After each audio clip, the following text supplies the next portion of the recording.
What's up, trade crew? Welcome back to the HVAC R&D podcast. I'm your host, Rhydon Atzenhoffer, aka the Ramblin Rhyno, and today we've got a titan of the industry, a serial entrepreneur joining the show, and I can't wait. So let's get it going. Whether you're an original trade crew member who's been rocking with me since the early days, or you just stumbled across this podcast today, welcome to the show. And this show and this industry are built on great people and great stories. No matter where you find yourself in the world of the trades, whether you're a contractor, distributor, or manufacturer, if you've got a story to tell, HVAC R&D has a microphone ready for you. And here, it's all about collaboration over competition. This show is not afraid to challenge the norm and not afraid to shift the mindset of the industry if it helps to push all of us forward together.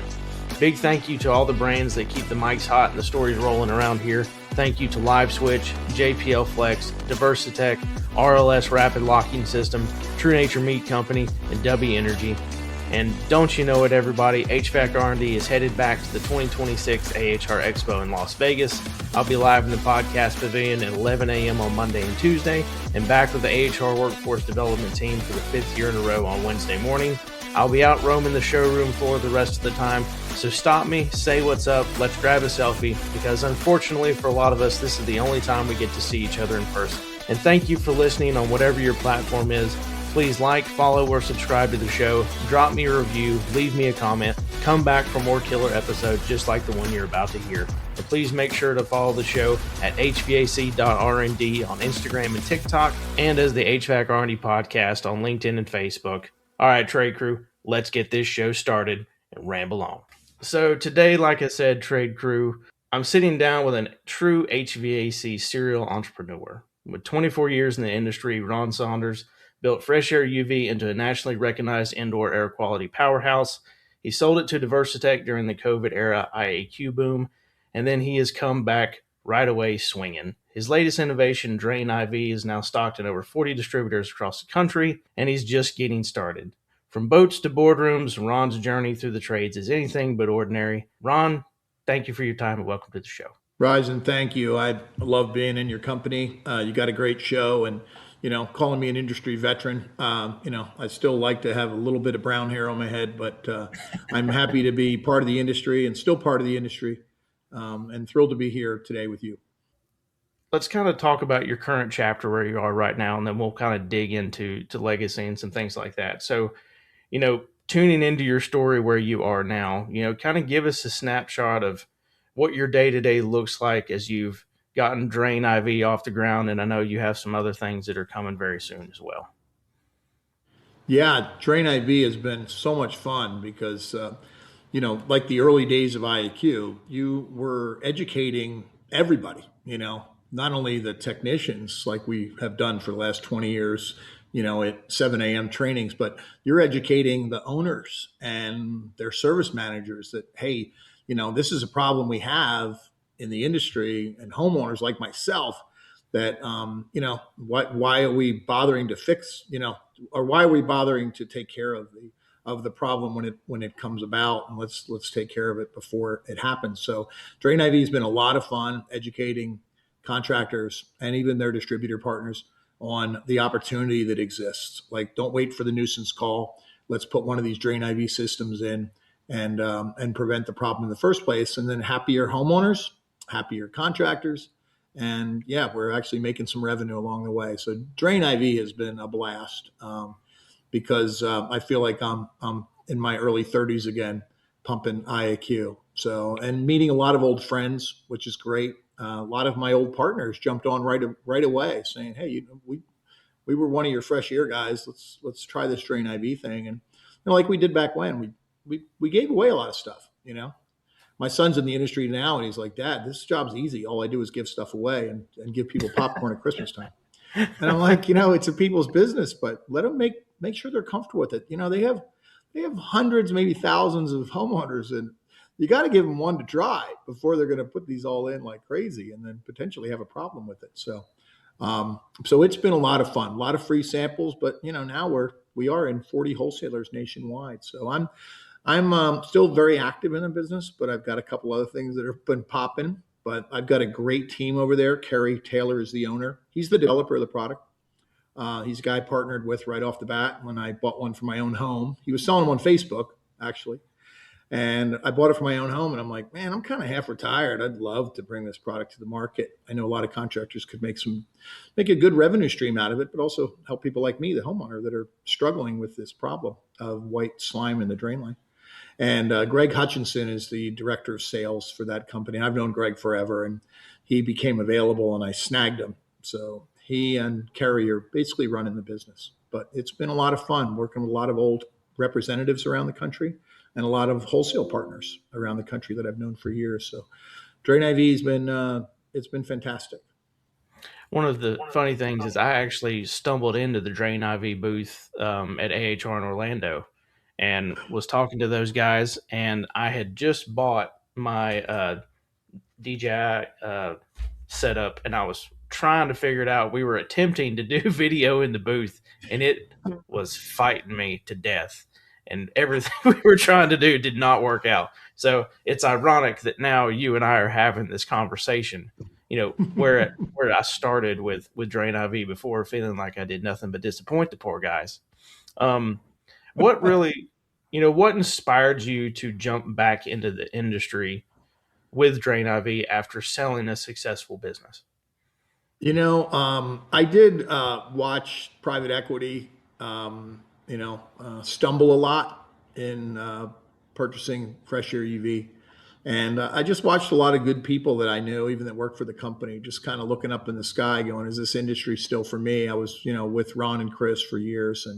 And really, private equity companies have their own direction, in a lot of cases. Sometimes they have a lot of owner involvement. Sometimes they don't. And in my case, they didn't. So I was kind of a resource book on a shelf. And after a while, no one was really calling me. So it was kind of outside the industry. But I looked at my phone, we all have that favorites part of your phone.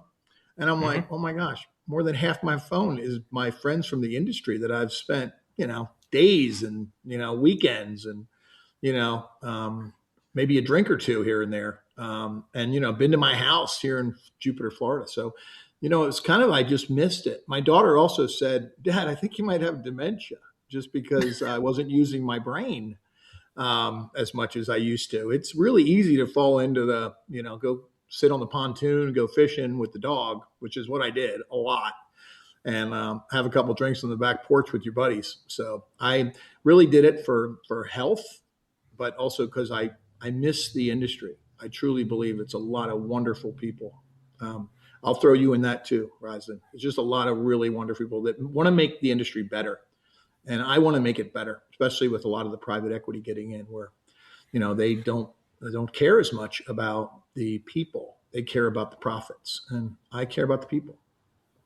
Well, and you said we spoke a little bit before we started the show, and then also in your information you said to me, you said, one of the things you love the most about this business is the personalities.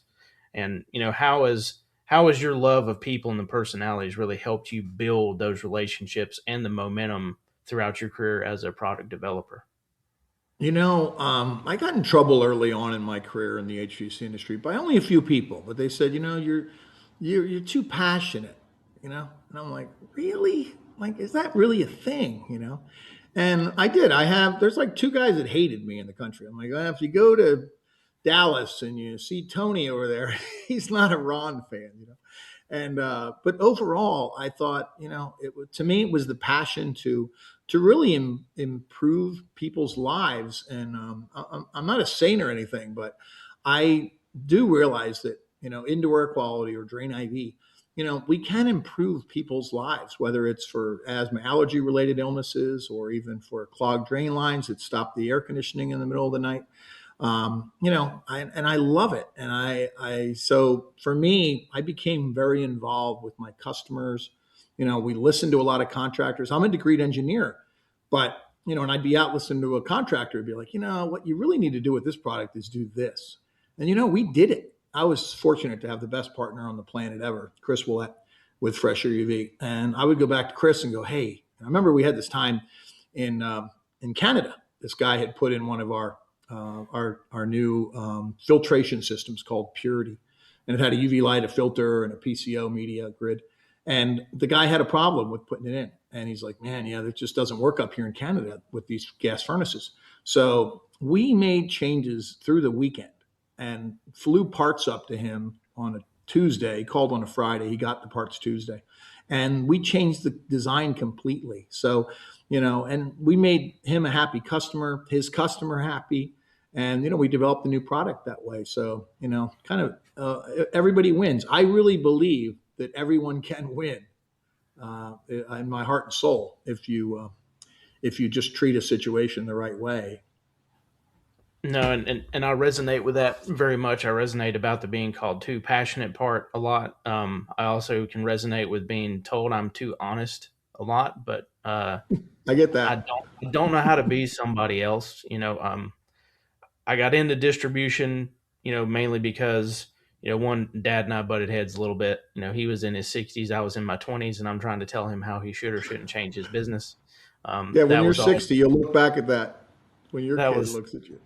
Yeah, that was always we always had some frustration, and we also, a lot of our business was built around second homes that were, multi-million dollar homes for all the rich people out of Atlanta that were building lake homes around Fontana Lake in the mountains. And as the housing crisis really descended into the rural areas in '09 and 2010, I said, you know what, Dad, I'll go get a job. So that's how I Yeah, ended up in distribution. But I went the distribution route because throughout my life growing up in this business, there were a handful of old school sales reps that really made a difference for our business and for me. Um, so I wanted to go be the sales rep that I had never had, and I wanted to go and help guys that needed help build a better business and, have good pricing, have good products, but also just have somebody that could be in their corner the way you should be. And that's really what inspired me to get into distribution. Um, and I think, from the beginning, my favorite part is really when you're starting to build that relationship with people, and you're agreed. figuring out where they need help and how you can help them, and that builds a different kind of bond between just salesperson and customer. That's where that relationship just really sinks home. And, and talking about those new things, what's your favorite thing about being back in a startup again and kind of feeling that, first sale, first growth, first development energy?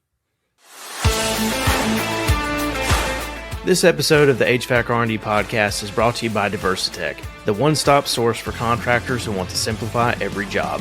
Whether you're stocking up on install supplies, service parts, thermostats, controls, or digging into the legendary tool line from Hillmore, Diversitech has you covered. They're not just a parts supplier. They help build solutions for HVAC pros, offering pads, condensate management gear, electrical parts, replacement components, premium tools that make installs, service calls, and maintenance faster, cleaner, and more professional. Partnering with Diversitech means fewer trips back to the supply house, more time on the job, and less chance of callbacks because you're using the right gear from the start. If you want to work smarter, stay stocked up, and show up for every job ready, Diversitech is a trade pro's best friend.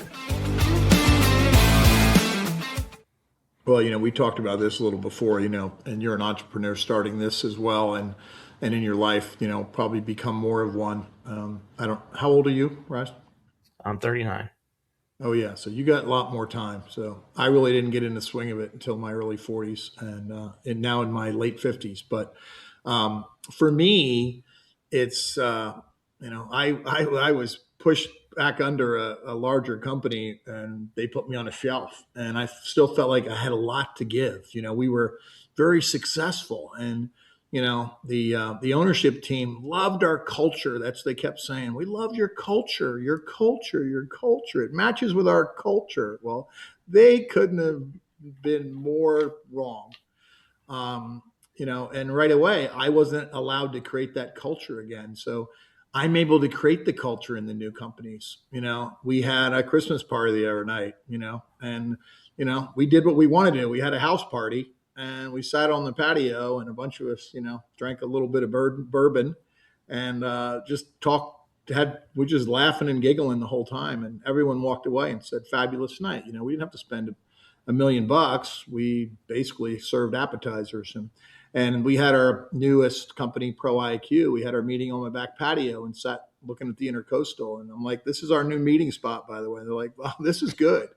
So, and I got on a couple of these big giant Zoom calls with the other company, and there were 30 people on a Zoom call to talk about something like really two people could make the decision on it. At one point early on, I'm kind of a rebel, rising like you. We talked about that. I looked around and I saw all the people on this Zoom call, and they said, "So Ron, what do you think?" I go, I'm looking at all these people on the Zoom call, and I know about how much all of you make in salary, and I'm thinking we're paying a lot of money to put these 30 people up for 30 minutes on a Zoom call. So yeah, we won't have 30 people on a Zoom call. And, a lot of times they would have meetings every week and say, well, we want to know what everyone's doing. And I guess I was fortunate, I'm talking to my friends, which were my teammates and, like people that work with me. And we knew everything we were doing because we were intimately involved with every opportunity and only to help the other person.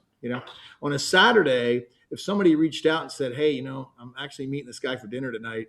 Can anybody tell me what I should know? And, with the private equity company, no one would respond to a Monday at 8:00. But with my old company and with the one now, 8 people want to help you, And so I love the fact that there's no handcuffs. And, we don't have a board of investors we have to impress. I mean, I'm lucky enough because of the deal we made that I'm the investor. So I do love the freedom of an opportunity. And hey, that's when we can make quick changes. I don't need 30 people on a Zoom call to say, okay, I just need one. And I'm going to get, the group's opinion, of course. So, and I can admit when I'm wrong, but lucky enough to have some years of experience as well. Well, and talking about, being nimble again, not everyone can say they've had a successful exit and then especially been able to come back and start building something again. So as you're developing new businesses this time around, what are some lessons you learned the first time that have allowed you to put your foot forward better the second and third time around? Well, it's funny. My son is now working with me in the new rep firm, which we'll go through that too. I guess that's the other new opportunity. But he's wandering around with me, and it's great. I love him. He's 30. He was a knucklehead in his early 20s. Couldn't stand the kid. I was like, man, do I even have to hang around with this guy? And can he go find a new pop? But in the end, we've had our dad son struggles too. But now we're like best friends, and he's wandering around with me, and we're having a lot of fun doing this. And I told him, I said, Anthony, I've made so many mistakes. I've gotten caught up in these distributor contractor relationships. And, I've been on the wrong end of a lot of stuff. We've developed product that didn't work, that nobody wanted to buy. One guy wanted it. We spend 6 months developing it, and then we go to the market and it's a huge flop. I've, guaranteed sale of different things that nobody was going to sell. We had to take it all back. And, in the end, I've made a lot of mistakes, but, it feels now like I have kind of a playbook. I feel like now that, at least I have the guardrails and I can pass those on. And, I tell everybody that's traveling with me, I said, hey, while you're with me, can you do this? And once I get out of your truck, do whatever you want. But, use my guidance, and they're nice enough. The new team at the rep company is listening. So. Well, and you say a lot of this now, you look at it as the point of view from an investor. So how is your view of risk changed from your first venture to now? The first venture, we were broke. We made $200,000 in sales revenue, and we had to afford 3 of us, and we're putting together our own product, and that's the cost of the product. Everything. I mean, it was like we were broke, and we reinvested in the business for 10 years until we even cut ourselves a check that didn't just pay for the taxes on whatever we made on our 401k. So. People are like, well, yeah, you guys hit it rich. I'm like, well, yeah, you weren't with us the first 10 years, Yeah. even my now ex-wife was my wife then going, when are we getting some money out of this thing? And I'm actually proud to say she's involved in all my businesses again. So everyone's like, your ex-wife. I'm like, she's awesome. One of the smartest people I've ever met. So I love that we're working together again. But, people don't remember the first 10 years. They only see the success later. But right now, the fortune that I have is a fortune. We sold the business at the peak of COVID. So, I was never the rich guy, but rich get richer. That's not bragging. That's just the way it is. So I'm thrilled that I can put some of my my monies into investments. And, the nice thing is it's my risk now completely, but I could live in a 2-bedroom, 2-bath Rhydon tomorrow. Everyone knows it. I get house tequila, when I go out. I'm like, you want the good stuff? Nope. I don't need the good stuff. My stomach doesn't know any difference. So, No, it doesn't. Especially not after the second one. So, well, and what was, obviously the IAQ boom was huge in COVID, but what was the tipping point that convinced you it was time to sell and do something different? Well, so, people close to the business knew that I was actually the minority partner all along, but especially when it came time to sell the business. My partner, Chris, owned the majority of the company, and so did his half-brother had a piece of it. So did his parents had a piece of it, because we needed money early on, so they made an investment. And they were great. His parents were great to guide us. So I was really a non-family member in a family business. And, it came down to about the summer of COVID, so COVID hits about St. Patty's Day, and all of a sudden everyone's ordering product like mad. We were getting months of orders in hours, and, my partner was thrilled. He's like, wow, this is awesome. And I'm like, this is horrible for us. We are going to die. Because we're a small pond indoor air quality. It's not like there's tons of vendors, it's not like you can just go out and go, hey, yeah, I guess I'll start buying from you. No, it's a small pond. And we were big fish. And basically, we ran out of food to eat. We couldn't produce anymore. And, we were all working in the back, struggling through the summer. And, I was literally putting product together. There was nothing to sell. There was no reason to have a sales team. I said, just stay home, take care of your families. If you want to come to the shop and help out, we're literally producing not quite 24/7, but just about. There were guys working 20 hours a day, and we were paying them double time, so they were making tons of money. And, we were being as careful as we could, but people were getting out sick and staying home. So they came back in after 2 weeks off and, started working like dogs again to make up for the 2-week time off. And again, a lot of double time we paid. So it got to the point where the private equity came in and said, hey, we've offered to buy you before, which they had. They'd offered us four times, I think, total to buy us. So they've been kind of sniffing around on us for a long time. So we shared a lot of the same friends, and they knew we had a great company, and we did. We had, I feel like, just the most fabulous company, and I think everyone that worked for us would say the best company we ever worked for. And I believe that to this day, that everyone would say that, almost to the last person. But it got to the point where they called and said, hey, are you ready? Because, the rest of HVAC wasn't as big then. A lot of things weren't happening, but IAQ was booming. And so anyway, we started negotiations, and then 9 months later, we sold the company. And looking at that, and now looking at how that blew up, COVID helped really get that into distribution even more than IAQ had before. Now that we're kind of past that and you're moving into a new venture, what do you think it takes to get a product accepted by major distributors in the U.S.?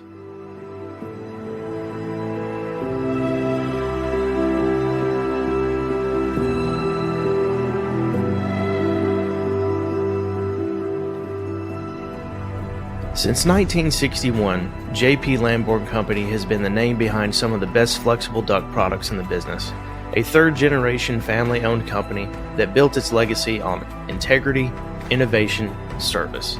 That same spirit drives them today, with antimicrobial technology, top-tier materials, and a relentless focus on quality. When contractors need a product they can stand behind, JPL delivers. It's more than just flex duct, it's peace of mind. JPL, the name you know, the quality you trust, and the flex that delivers. I am 100% pull-through contractor. I love my distributor partners, and they stay at my house. I got a couple guys coming to my party that I throw every year at Christmas time that are big dogs in Florida. And I love my distributor partners, but they do not make any decisions when it comes to indoor air quality products. That decision is made at the contractor level. So, and it's actually gotten kind of easier, a little bit harder, but kind of easier because these big private equity groups, they love indoor air quality, and they love partnerships with people like me that, I have distribution. Or I know the right players to get the product closer to them. But really and truly, contractors are making the decision on IAQ. And we are focused here with the new rep firm on contractor. We are focused on getting the contractor to like our product and to request it from their wholesale partners. So the distributor, they're not the decision maker in my case. And they can push one thing or another, but in the end, the contractor can walk in and say, I want Ron's product and I don't want anybody else's. And guess which one they're bringing in, and we'll have a great relationship, but the contractor's making the decision on this purchase. Well, and I assume it's been the same thing with DrainIV. I know we talked before, you said, well, I've had to give away a lot of samples, but that's how you get it in the hands of the right people. But what are some things that, in speaking of DrainIV, what do HVAC and plumbing contractors in the community still get wrong about managing the condensate side of the business? I don't blame them for what's happened.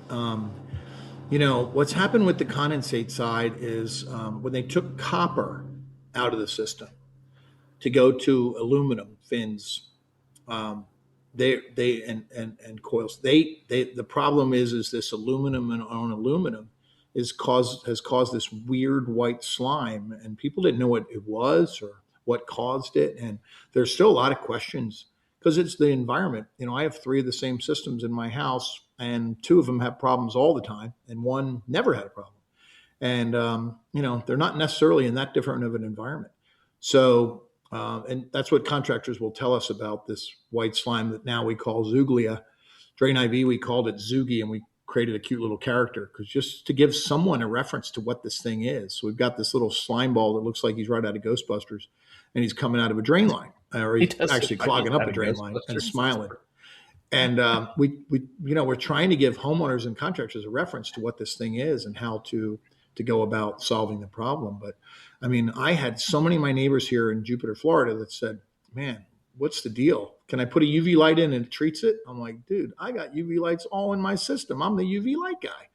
But where the UV light doesn't shine, you will get slime. And that's one of our DrainIV taglines. But I can't get EV light in that condensate line. So therefore, yes, this particular product just does what I would do every 2 days. It shoots a little bit of a vinegar-based solution inside of the condensate line to keep the slime from growing. So, we can make a lot of changes to the condensate runs, but there's so many existing homes. So if it's a problem in the future, then for new construction, then we should be blamed for that because we can actually put in larger condensate lines. We can. It's approved here in Florida for up to a 2-inch run, 2-inch radius pipe. So, if we do have problems in the future, shame on us. But, DrainIV is about solving a problem with existing systems. And see, and what's interesting about that is you bringing up you can run a 2-inch run. I've never seen, unless it was a commercial application where, they use maybe 1.25 inches or something. I've never seen someone use more than a 3/4 condensate line ever. I know. I looked it up. I looked it up with the code because I'd love to get my product code, in the code. I have a good friend. He lives down the street from me. He developed the dryer box, Rick Harpenow with Innovate. Great company, great guy. They sold through private equity as well a few years ago. But yeah, if I could get this thing, in the code for Florida, it'd be great. But yeah, I saw it then, 2-inch lines, and I'm like, ooh, okay. Well, that would solve a lot of the Zuglia problems for sure. So, and a lot of Well, you other would think, problems too. But I guess, maybe the critters can get up into there, but it's another problem you might have. But well, because then you're going to have to get into we got to put a screen at the end of it so the squirrel doesn't go into the attic trying to find nut, exactly. Or hey, in or Florida, all the birds. a snake, right? Frogs, Yeah, or gosh knows what else. We got a lot of critters down here. yeah, you got all kinds of critters in Florida. We do. Geckos, whatever else can fit up that thing. Yeah. So you've got primarily two main SKUs from what I understand. But That's what correct. is there a goal for increasing any of that, or are you looking at other applications outside of primary residential where you can use it, or We are. Yeah, we've had a lot of requests for commercial. So we've got, bigger systems available for commercial, and a lot of those are under test. Some are available now. You can get bigger IV bags as well. So some people want to run a 1-year service, and so right now it's every 6 months. And we did that just to be on preventive maintenance schedules because we thought that was ideal. The contractor was there anyway, and he would take care of that. And the nice thing about the IV bag, other than the, versus the UV light, is the IV bag, everyone can clearly see that they're out of juice. And with the UV light, it was tucked inside. I don't know if it's still working, but I see it's still lit up. So, or I can't see if it's lit up or not, but this case you see clearly. So yeah, so the plan is to develop more SKUs. We've got a few coming out actually in the next couple months. Just some of them are to make it simpler. Some of them for more applications. And some of them are to use other fluids and concentrates, so if somebody wants a different type of solution, we're going to make that available as well. So you're going to see some strategic partnerships coming soon with that product for brands that you know of in the industry that'll say, whoa, works with DrainIV, So well, and I would think, talking about commercial applications, stuff like ice machines and things like that would be huge for that. Yes, I mean, anywhere we've got slime that we can drip a little bit of our fluid in that's safe for the environment. I mean, we've got so many different applications to work on, and we may have a whole different group of representatives to a different industry as well. So, but yeah, we're trying to keep it pretty simple for now, reduce SKUs, just make this product better and better. You're actually going to see the DrainIV that anyone has right now in their hand or just installed. The next one coming out is going to look different, but it's the same price, but just, bigger, stronger, faster kind of thing. So we keep trying to improve the product because, it's been a learning curve as well. So, but we've been great about it. If somebody says, hey, those barbs you had, that one snapped off on me. We're like, how hard did you hit it with a hammer? But hey, that's okay. Guess what? We're going to make those barbs even stronger. But we gave warranties out. We're doing over the counter swap warranty, no questions asked. If we get enough warranties from a contractor, we say, hey, can we give you guys another training? Because it's 24 volt, not 220. But it's the little things. But sometimes you just have to help the new technician understand the installation. So. Well, and you're developing product with IAQ and condensate, and that's even kind of jamming up with home automation as well. What kind of emerging trends are you watching in the industry to kind of lead where you may have to go with IAQ and DrainIV?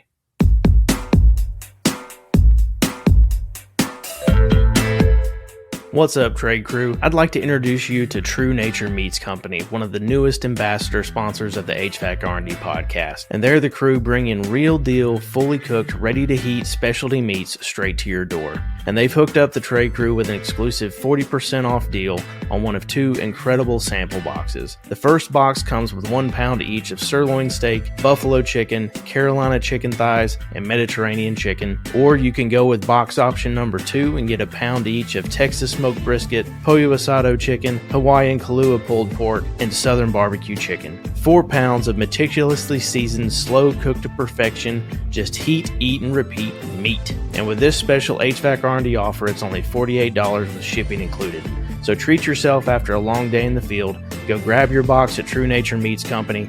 Make sure to use discount code HVAC40, HVAC40 for 40% off your order today. You can find the link in the podcast description down below, or you can click on the discounts and promos link on all social media platforms. You can also visit HVACRD.com, go to the vendor hub, and find it that way as well. Thanks for listening, Trade Crew, and go get that meat.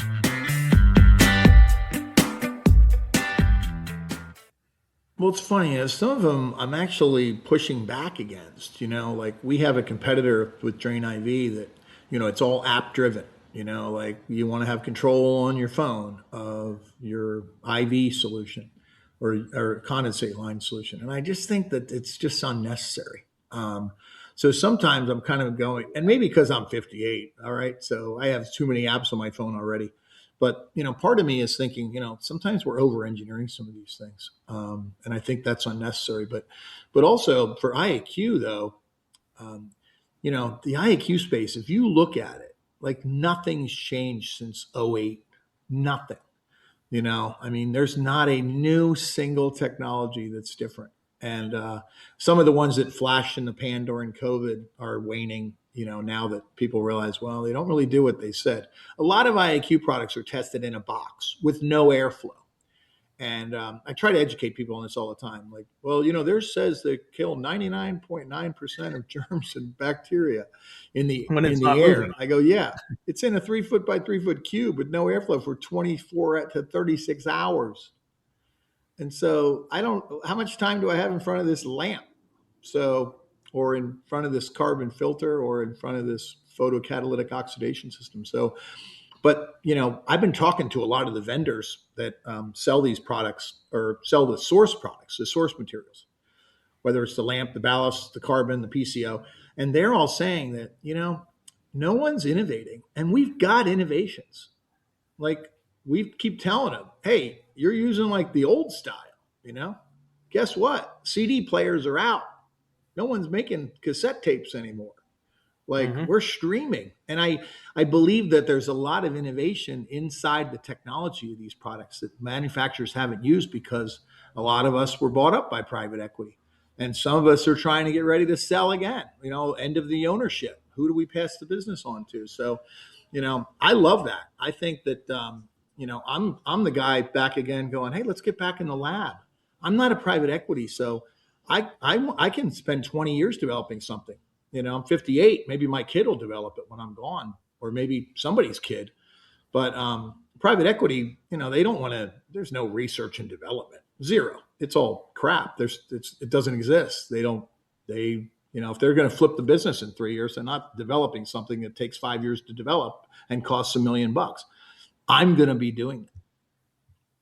So I like the fact that, I'm getting pushed by my vendors for these sub technologies to say, hey, you can put a better product together and I can be part of it. Here's how. So that's the part I like.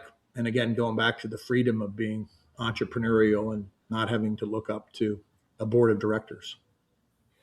Well, and I would ask you what excites you about the next generation of products, but I feel like you're kind of leading the charge to be the next generation of product, and that is what excites you. It is. Can you give a little bit of a hint of, something that you're bringing to the market that's not been there before, or is that still too early? Still a little too early. I'll tease a little bit, but a lot of the substrates that people have used for a lot of these products, just things that the photocatalytic titanium dioxide is embedded in or attached to or what have you. These and even the flow through these products. You look at any like APCO or FICEL or any of these technologies that have been out for a while. If you look at them, they're this hunk of metal or carbon, whatever it might be, inside the middle of the plenum. Well, airflow is not going through that. It wants to go around it. Yep. But there's companies that are developing better technologies that more of the air is going to travel through it. and not enough to cause restriction. And that's what's cool. So, if we put something in there that causes restriction, well, then I've created other problems. But the nice thing is they're developing products that say, hey, we can handle this. We can hit more of the airflow and get more capture or more reduction on a single pass. And it's not going to be that much more expensive. So there's a little hint for you. Well, I was going to say, when you say it doesn't add resistance, there's got to be like a 0.1 static that it adds, or is it even less than that? Well, that's the thing. Yeah. I mean, we've all been worried about that since day one, that we don't want to put too much static in. I think, the 0.1, we had a product for a while, 0.2. And, also, what's it measured at? Is it 492 feet per minute, or are we just saying at 100 feet per minute? Well, no one's running 100 feet per minute. So, what are we really doing to test? Again, it's these IAQ companies, and, we tried to be the best of the best, to be, hey, we're testing stuff at 492 feet per minute in a 2 foot by 2 foot plenum. And we're testing it with different laboratories, but somebody else would say, well, theirs is better. I'm like, yeah, well, theirs is tested in a 3 foot by 3 foot cube with no airflow. So apples to apples. But, unfortunately, the IAQ world never developed a standard, which still sucks. If we all had to adhere to a standard when we test our products, you'd see a lot of products that would never make it. People would say, forget it. It's actually interesting that there's not a standard for that, especially having gone through the pandemic and things like that. You would have almost thought it would have brought out some kind of standard for IAQ, almost we have AHRI for equipment. There's nothing like that for IAQ at all. No, I got in trouble for this, actually. If you look up my name, Ron Saunders lawsuit, you'll see it. And I won't talk about it too much, but we had to settle it before we sold the business. And I still don't believe I was wrong. And I wasn't, by the way. There you go. But ASHRAE did a position document on technologies in 2016. And I was like, man, this is awesome. Like, they love what we're doing, and we're being honest. We're not exaggerating, My product's not going to make your dog smell any better. Yeah. I had a guy say that to me one time. He goes, hey, I like your product, but my, with the other guy's product, I can't smell my dog. With your product, I can't smell anything in the house, but when I go up to smell my dog, he stinks. I said, wash your dog, and I didn't curse there. But I said, wash your dog. And, but there's no standard. And that position document just flew up there. I made a big deal out of it. A couple of us did in the industry. And everyone said, what are you talking about? It never made it any further. And it stinks, but we're still in that same boat. No standard. That's same for ozone production. There's no standard for ozone production. Yeah, they have UL 2998 and 867 and stuff, but there's easy ways to get around it. And, California standards is something, but really and truly I laughed the other day. I was in a distributor house in Fort Myers, and, he basically had a big arrow going one way and a big arrow going the other way. And the one big arrow said ozone and the other big arrow said no ozone. And he was selling all the products in the same store. No excuses. Hey, people like both. So, but yeah, I wish there was a standard, Rhydon, but I don't know if we'll ever see it in my work lifetime.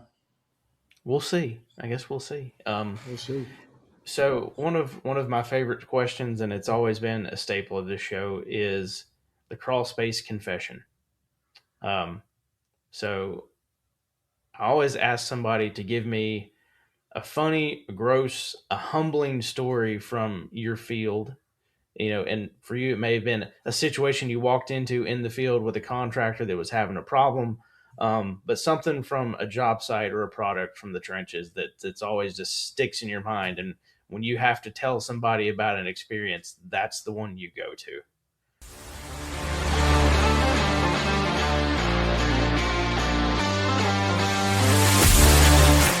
What's up, trade crew? You've heard the buzz. You've seen the press gang at every single AHR. Contractors across the country are ditching their torches for RLS press fittings, and they're not looking back. Why? Because RLS lets you finish faster, safer, and cleaner. From rooftops to mechanical rooms, crawl spaces, and attics, it's a press and go solution that's leak tested, UL recognized, and proudly made in America. Make the switch to RLS and take the heat out of your installs, literally. RLS, rapid locking system, press forward and press on.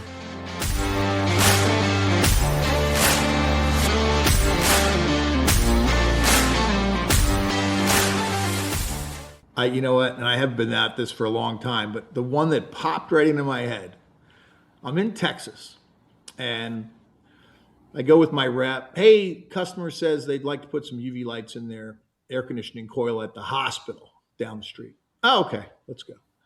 So we go there to size it up. We're measuring things. We're putting the right UV lights in, and we're just trying to treat the coil. We're not trying to treat airflow back then. We're like, hey, these lights aren't powerful enough to get airflow at this rate. So, but we'll keep that coil clean, man. It'll look great, flow better, and you won't have to clean it as much. Your filters will probably last longer. It'll just create a healthier environment. Guy's like, okay. So we open up the door. Well, I take pictures, I'm a picture guy. I've taken the measurements, but I also want to see what everything looks like in there before we tell the contractor he's going to have to mount this stuff, and we're going to have to guide him on what we provide in the quote. So I'm about to take a picture, and the guy with the hospital puts his hand over my phone and goes, "Oh, no photos." And I know why he did it. He didn't want to pay for every hospital-acquired infection that they'd ever had in that hospital, because they had filthy air conditioning coils. And it angered me, that he was holding this back. And I'm thinking, man, this guy, I almost wanted to call somebody from the local newspaper and go, hey, here's why I wasn't allowed to take photos at this hospital.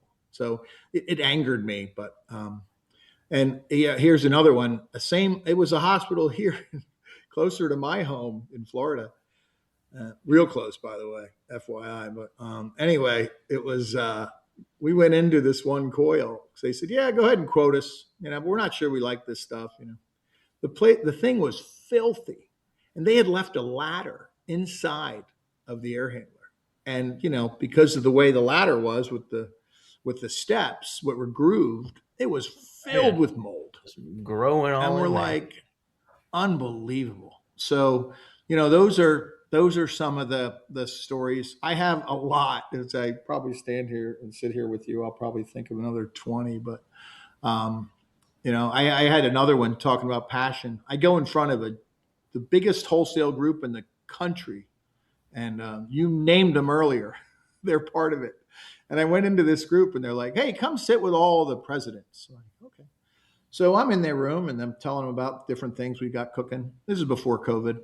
And so I took some notes. Guys said, hey, yeah, we should do this. We should do this. So I took some notes. I follow up about 2 days later, maybe even the day later, and say, hey, just hey, here's my notes from the meeting. And then a week later, I go, hey, haven't heard from anybody, just confirming, we're still on the same page. And it's not like I tried that hard. I really didn't. I don't really sell that hard. I just took good notes to what they wanted to do. They said they wanted to do it. About another week later, I send one more email. Hey, just checking in with everybody. And then a week later, I send the email again. And one of the guys who's my friend calls me and goes, hey, can you stop following up? I'm like, okay, I guess I will. But they asked me to do it. So there's the passion. No, I get that too. So as we start to wrap it up, I always want to ask some questions, for the benefit of people that listen to the show.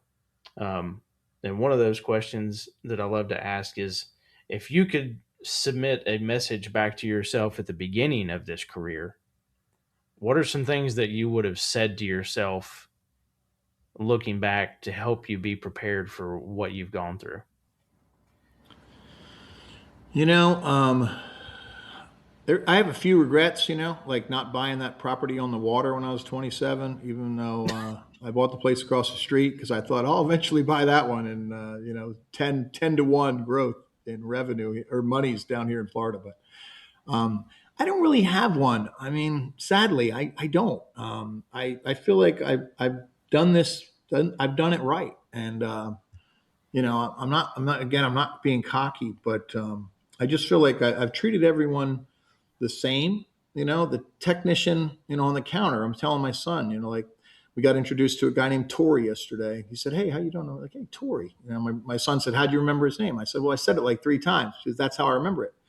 And then I ended up meeting the owner, who I thought was the owner, but he wasn't. It was the old guy in the back that I just said hi to. So, I think if I my advice for everybody, because it worked for me, is treat everybody the same. You know, and I think that's where I'm fortunate now in my career is that I treated those counter guys the same as I would the owner, and now those counter guys are running the show. So, Yep. with my new company ProIAQ that just came out with last week, it's the old company revisited with my direction. I don't have the handcuffs anymore. My non-compete's over, and I'm coming back to all my customers, and I'm calling those same guys that were on the counter, going, "Hey, can I travel with your team? Can you bring the product in?" And they're like, "Absolutely." You've always been good to me and treated me well. And so I think, I know it's not telling my young self, although my son's 30 and now he's working for me in this business, just starting out. And I'm giving him that advice. Treat everyone like they're going to run the company someday, and watch what happens. Well, we talked a lot about the importance of relationships when we started the show, and I think it really rolls into the fact that community and camaraderie and all those things are what makes this industry so great. Um, and one of the things that I say a lot is that this show is much more about community than competition because there's enough business for all of us. There's no reason for us to beat each other up all the time when we can learn from one another and help each other. I agree. My competition with DrainIV, a good friend of mine who's over there in the sales role, and all ships rise, you know, good ships, even in the IAQ space, when I'm back in, all my old competitors are like, "You're back." And they like that I'm back because, all ships rise. We just raised the level of interest and opportunity. So I agree with you 100%, Ryzen. For good people, there's tons of opportunity, and the bad ones do get washed out, which I love. Bad ones don't stay; they get washed out. Yeah. No, and if you don't have good moral fiber and you're not a good person, this industry will get rid of you real quick. I absolutely agree with you, 1,000%. So, where can people find more information about Drain IV, as well as are you guys? I'm assuming you'll be at AHR. Do you know anything about what your booth info is yet, or anything? Would you like to share some of that? I do, and boy, I stink. They're going to kill me that I don't know. But Drain IV does have a booth in Vegas, and it's going to share half the booth with ProIAQ, which is the new UV company. But yeah, drainiv.com and proiaq.com. I'm going to They find can your find booth. whatever they want, and of course, they reach me through you. We're going to be at I think we're going to be with you at the HVAC Tactical Show. We're sponsoring it. Okay. DrainIV and ProIAQ, both companies are sponsoring. So, Yep. and we're even hosting a hospitality event on Monday night. I rented a 14-bedroom mansion downtown. I was never involved in a fraternity, so whenever we travel for the AHR show, I host a big house party. So cheaper than hanging out in Vegas at a restaurant, and also more casual and just an easier environment. Just hang out with old friends and new friends. So All you're right. cordially invited, my friend. Well, I really appreciate it. Booth number is SU2330. So they're the Upper South Hall. So Okay. everybody go and make sure to see Ron, and if he's not there, see his team. See either Kerry or Greg, or whoever else is running the booth for both Drain IV and Pro IAQ. Who knows? You might even run into me over there because I've got plenty of places I got to run around and go do stuff at too. Well, Um, we're happy to have you. And anybody that comes over, we have these little chips, little poker chips that are an invitation to to the hospitality event. So So register, you get the hotel. It's like a private club. You get the address. So I'll be hitting you up for that at the Tactical Awards. That way I don't have to try to race to find you at 8 a.m. on Monday. I'll have pockets full of them, and they're no good at the casino. So no value whatsoever except a good time Monday night and free food. So. Well, Ron, this has been a delightful show. Thank you so much for your time. Thank you so much for your candor and your information and being willing to share. And I look forward to seeing you in Las Vegas in just over a month. It's getting here quick. Any last words you'd like to sign off with before I close this out? Well, I know that you do a lot for charity and to help the industry, Rhydon, and I love it about you and people like you that do it. And I'm going to do my best to give back as much as I can. I've been very fortunate, but I'm not walking away in the sunset. I'm going to be here for a while as long as God lets me. And with your people out there listening, I'd love to provide some DrainIVs. So I maybe little Christmas presents. So I'm happy to do it. We're still in the growth stage. So if there's anybody out there that wants to get a hold of you, that wants to get a DrainIV free of charge for a little Christmas present, put it under the tree. You don't have to wrap it, but it is in a small box. It wouldn't be a hard wrap job. Well, but, let me know if I can make that happen for anybody out there. Yeah, we can do some giveaways with it. That'd be awesome. So I'd love to do it. Anybody listening to this is good people. Well, thank you so much for your time. Again, everyone, huge thanks to Ron Saunders. He has got so much more that I'm excited to see come out in the next couple of years. Who knows, the next decades. This friendship might have just started now, but I feel like it's gonna go a long ways. And thank you for your time. And I hope you have a very happy Christmas and New Year's. Well, Trade Crew, that's a wrap for this episode of the HVAC R&D podcast. Huge thanks again to our guests and all the guests that keep coming back. And most importantly, thank you to you, the listeners, for being part of this wild ride. And whether you're a seasoned Trade Crew veteran or this was your very first episode, welcome, thanks for listening. And here, we're built on community, conversation, and the belief that collaboration will always beat competition. So if you enjoyed the show, do me a favor. Please take 15 seconds and like, follow, or subscribe on whatever your platform you're listening on is. Leave a comment, leave a review. It means more than you know. Please share me with your friends and your trade crew. Make sure to follow the show on Instagram and TikTok at HVAC.R&D and on Facebook, LinkedIn, and Trade Hounds as the HVAC R&D podcast. Don't forget, I'll be live at the 2026 AHR Expo in Las Vegas, February 2nd through the 4th at the Las Vegas Convention Center. Catch me in the podcast pavilion at 11 a.m. Monday and Tuesday, and with the AHR Workforce Development team on Wednesday morning. Stop me on the showroom floor. Let's get a selfie. This is often the only time we get to connect in person all year. Much love to my sponsors, Live Switch, JPL, Diversitech, RLS, True Nature Meat Company, and W Energy. I'm your host, Ramblin Rhyno, and I'll see you next time on the HVAC R&D podcast. Peace, Trade Crew, and Ramble on.